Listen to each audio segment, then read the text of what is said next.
Hari ini kita akan mempelajari keajaiban hati yang ada dalam setiap diri manusia ini. Di dalam hati itu ada akal yang memiliki potensi yang luar biasa yang diberikan oleh Allah, yang akan membawa amanat, yang akan mempertanggungjawabkan amanah kehidupan dalam setiap diri manusia ini. Kemudian Allah meniupkan rohnya yang sudah kita pahami, dan roh ini sesuatu yang gaib dan tidak mampu manusia mempelajarinya, kecuali Allah menurunkan wahyunya, memberikan pelajaran, sehingga akal ini bisa hidup dengan wahyu untuk menjalankan amanah itu. Akal tidak mungkin bisa memahami roh, tapi dengan roh itu akal bisa hidup ke manusia ini. Dengan akal itu manusia mempertanggungjawabkan kehidupannya di hadapan Allah nantinya itu. Ini yang harus kita pahami. Jadi manusia ini punya keseimbangan antara rohnya dan akalnya. Allah itu mengilhamkan kepada manusia melalui roh yang Allah tiupkan itu, sehingga akal bisa menerima wahyu, bisa memahami wahyu, dan akal ini bisa mendapatkan petunjuk dari Allah, diilhami oleh Allah, dan akal ini bisa merasakan segala macam kebaikan yang diberikan oleh Allah. Rasa itu adalah tanda-tanda adanya roh, walaupun kegaiban, tapi tanda-tanda roh itu bisa dipahami oleh akal. Dan ini yang mesti kita pelajari. Orang yang beribadah, orang yang berzikir, merasakan itu adanya roh yang bersambung kepada Allah. Juga orang yang punya feeling, punya intuisi, punya rasa, itu sambungannya daripada roh yang Allah tiupkan. Manusia ini diberikan akal oleh Allah untuk memahami, untuk memilah yang hak dengan yang batil, yang baik dengan yang benar. Ini akal itu memiliki kemampuan seperti itu. Akal ini membantu jiwa memilih jalan hidupnya yang baik, yang membimbing jasad ini untuk mendekat kepada Allah. Ya, akal ini bukan fisik. Ya, akal ini bukan fisik. Tetapi akal ini terkait dengan hati dan otak. Dan tidak berbentuk. Tempatnya ada di kalbu manusia. Akal inilah yang berhubungan dengan roh. Dan dengan roh itu manusia berhubungan dengan Allah. Dan ini sambungannya seperti itu. Akal tidak mungkin bisa hidup tanpa roh. Tidak mungkin. Alhamdulillah kita paham ada hati, ada kalbu dalam setiap diri kita ini yang harus kita jaga. Ya, manusia ini tidak bisa hidup tanpa roh. Ya, manusia tidak bisa hidup tanpa roh. Tapi roh itu kalau tanpa akal akan tersesat kehidupan manusia ini. Tidak bisa menerima ilham, wahyu dari Allah, mempelajarinya. Dan manusia diberi kelengkapan oleh Allah, ada otak untuk berpikir. Otak ini bukan akal. Otak ini untuk kehidupan dunia, untuk memahami, untuk belajar. Tetapi akal ini adalah alat dari jiwa, membantu jiwa memilih jalan hidup yang baik, menimbang yang hak dengan yang batil. Itu akal. Tempatnya di hati. Nah, ini yang mesti kita jaga. Kita sudah diberikan pelajaran oleh Rasulullah untuk menjaga hati. Karena dalam hati inilah tempat pertempuran antara nafsu dan akal. Kalau manusianya dikendalikan oleh nafsunya, maka manusia tidak bisa berhubungan dengan rohnya secara sempurna.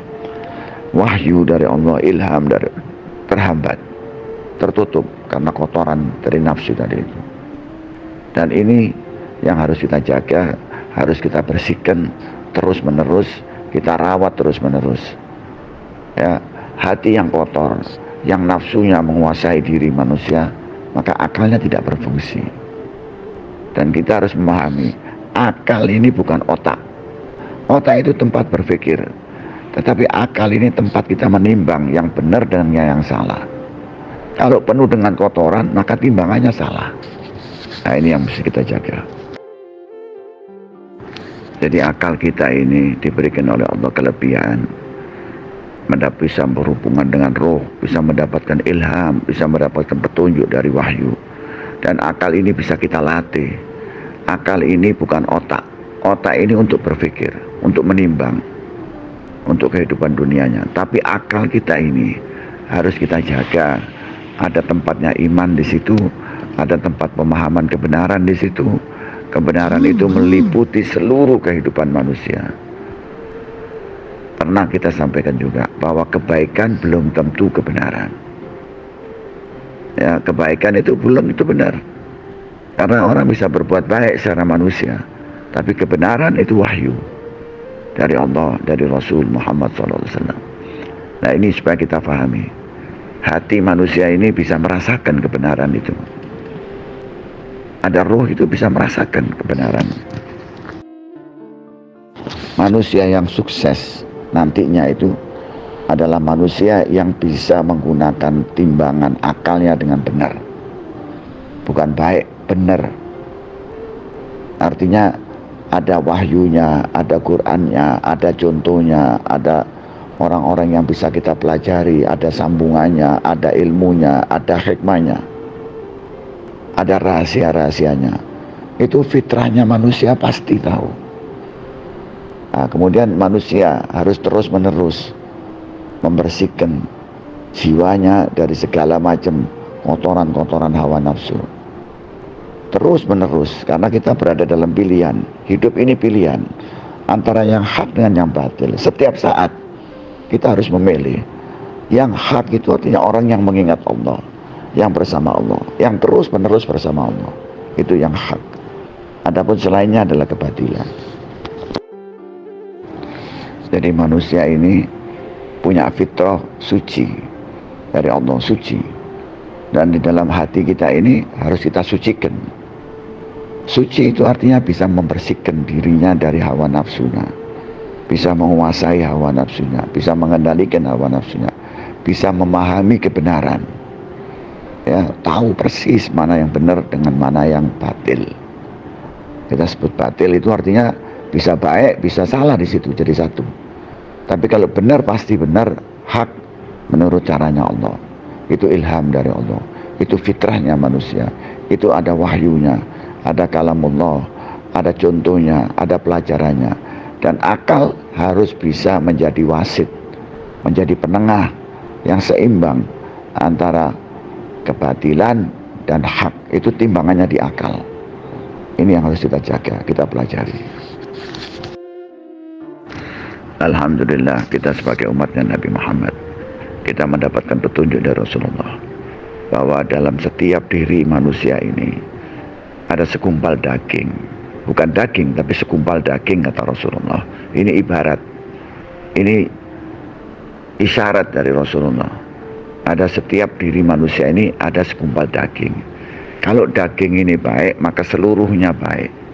Kalau daging ini rusak, maka seluruhnya rusak. Ini yang harus kita jaga. Daging itu adalah hati.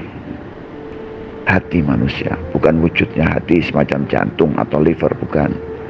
Tapi ini isyarat dari Rasulullah supaya manusia tahu dalam diri kita ini ada hati. Ya, tempat di mana akal ditempatkan oleh Allah supaya hati ini dijaga. Ini yang harus kita jaga dalam hidup ini. Bagaimana kita bisa tahu bahwa hati kita ini kotor atau bersih? Itu tergantung kita punya akal. Apakah akal kita ini bisa menimbang yang benar dengan yang salah, yang baik dengan yang benar? Karena kebaikan itu belum tentu benar. Tapi akal ini bisa merasakan kebenaran sebagai fitrahnya manusia yang bersambung dengan roh, dengan ilham.